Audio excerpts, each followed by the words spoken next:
अष्टावक्र गीता 1वें अध्याय आत्मानुभवोपदेश 9वें श्लोक। अज्ञान के वन को मैं शुद्ध चेतना हूँ, इस ज्ञानाग्नि से जलाकर मुक्त होकर जीवन जियो। प्रसाद भारद्वाज। 9वें श्लोक। एको विशुद्ध बोधो अहमिति निश्चय वहनिना प्रज्वाल्या ज्ञान गहनम वीक्षोकः सुखी भव। अज्ञान रूपी विशाल वन को मैं एकमात्र शुद्ध चेतना हूँ, इस ज्ञान की अग्नि द्वारा जलाकर समस्त दुखों से मुक्त होकर आनंदमय जीवन जियो। वेदांत में अज्ञान अविद्या को सभी भ्रमों का मूल कारण माना गया है और यह आत्मा के वास्तविक स्वरूप को न समझने या उसे गलत पहचानने को दर्शाता है। यह अज्ञान को एक घने अभेद्य वन के रूप में चित्रित किया गया है। जैसे कोई व्यक्ति किसी गहरे घने जंगल में खो जाता है और बिना भोजन पानी या आश्रय के जीवित रहना कठिन हो जाता है, वैसे ही अज्ञान में फंसा व्यक्ति स्पष्टता और शांति पाने में कठिनाई महसूस करता है। इस अज्ञानरूपी वन में अहंकार, आसक्ति और द्वेष जैसी खतरनाक शक्तियां जंगली जानवरों की तरह कार्य करती हैं, जो व्यक्ति को और गहरे भ्रम और दुहक में धकेलती है। यह उपमा अत्यंत शक्तिशाली है और प्राचीन आध्यात्मिक ग्रंथों में अक्सर प्रयोग की जाती है। अज्ञान वन की तरह सत्य की स्पष्ट दृष्टि को छिपा देता है। जैसे कोई जंगल में खो जाता है और बाहर निकलने का रास्ता नहीं खोज पाता, वैसे ही जीवात्मा संसार की इच्छाओं और मृगतृष्णाओं में उलझकर अपने वास्तविक स्वरूप को समझने में असमर्थ होती है।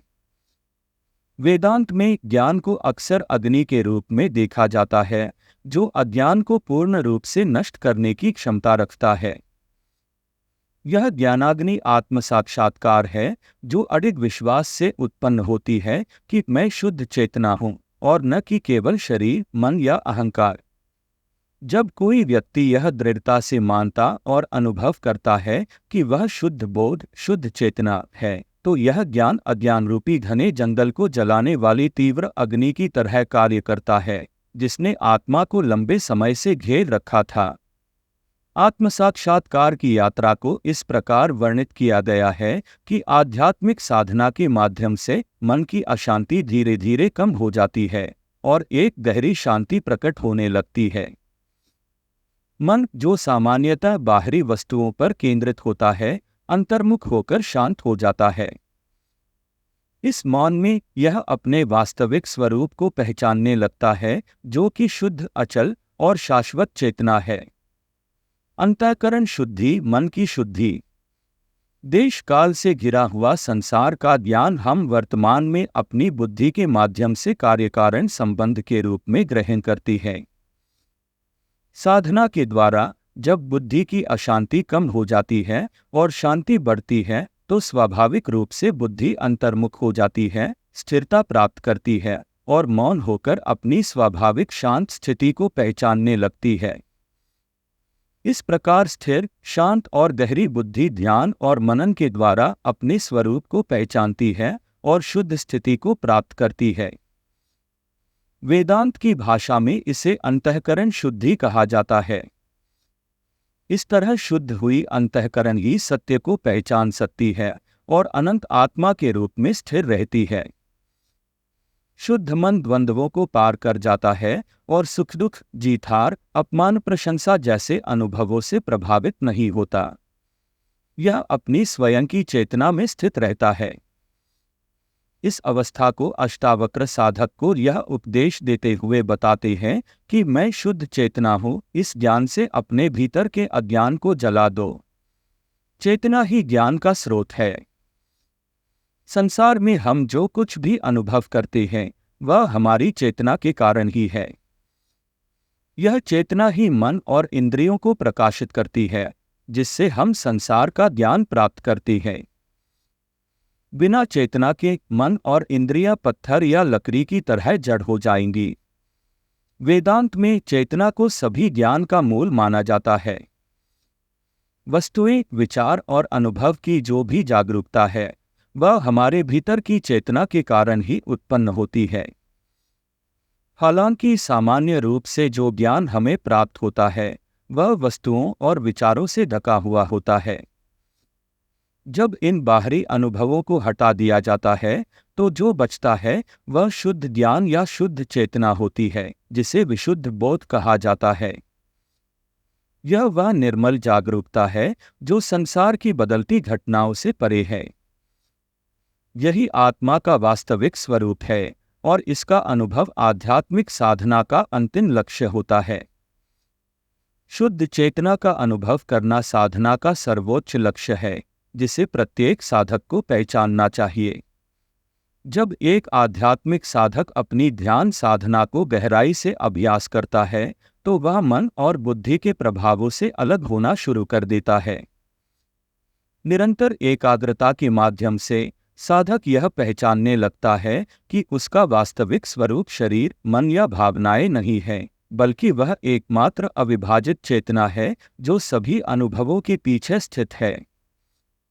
यही अष्टावक्र द्वारा 9वें श्लोक में वर्णित ज्ञान का सार है।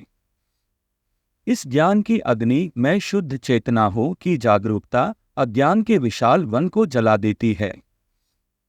यह अज्ञान को जलाना कोई भौतिक क्रिया नहीं है, बल्कि यह आत्मज्ञान में एक पूर्ण आध्यात्मिक परिवर्तन है, जिसमें अहंकार, आसक्ति और इच्छाओं की सीमाएं आत्म साक्षात्कार की ज्योति में विलीन हो जाती है। मानसिक पीड़ा को पार करना।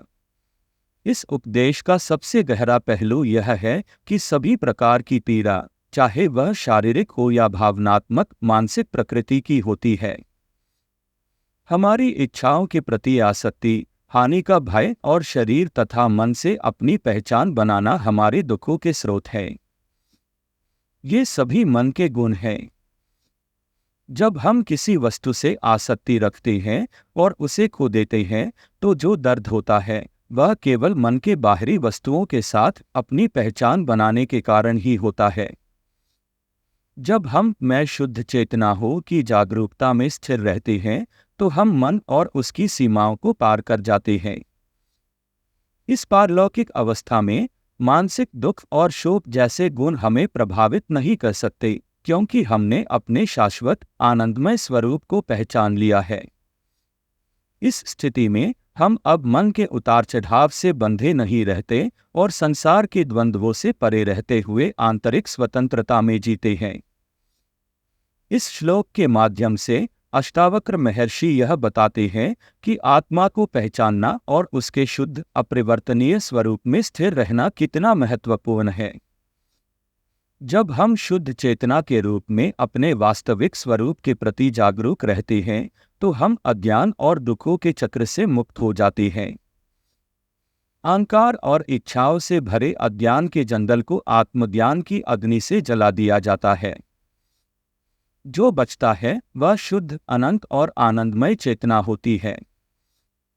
अष्टावक्र साधक को यह उपदेश देते हैं कि आत्मा की इस स्वरूप को पहचानकर दुख से मुक्त होकर सच्चे आनंद के साथ जीवन जियो। इस अवस्था में रहकर आत्मा के शाश्वत स्वरूप में स्थिर हो सकते हैं। मन और संसार की सीमाओं को पार कर इस आत्मानुभूति से उत्पन्न होने वाली शांति और खुशी के साथ जीना ही मुक्ति का सार है। जय गुरुदेव। प्रिय दिव्य आत्माओं, अष्टावक्र गीता के 10वें श्लोक की व्याख्या के साथ हम इस आत्मिक यात्रा को जारी रखेंगे। तब तक अष्टावक्र गीता के 1वें अध्याय आत्मानुभोपदेश के 9वें श्लोक में बताए गए विषयों को गहराई से समझने का प्रयास करें। देखने वाली सभी दिव्य आत्माओं को शांति और प्रेम का आशीर्वाद। देखने और समझने के लिए धन्यवाद। कृपया लाइक करें, सब्सक्राइब करें और अपने प्रियजनों के साथ साझा करें। भविष्य के नोटिफिकेशन के लिए बेल आइकन दबाना न भूलें। भविष्य के वीडियो के लिए चैतन्य विज्ञान यूट्यूब चैनल को देखते रहें। प्रसाद भारद्वाज।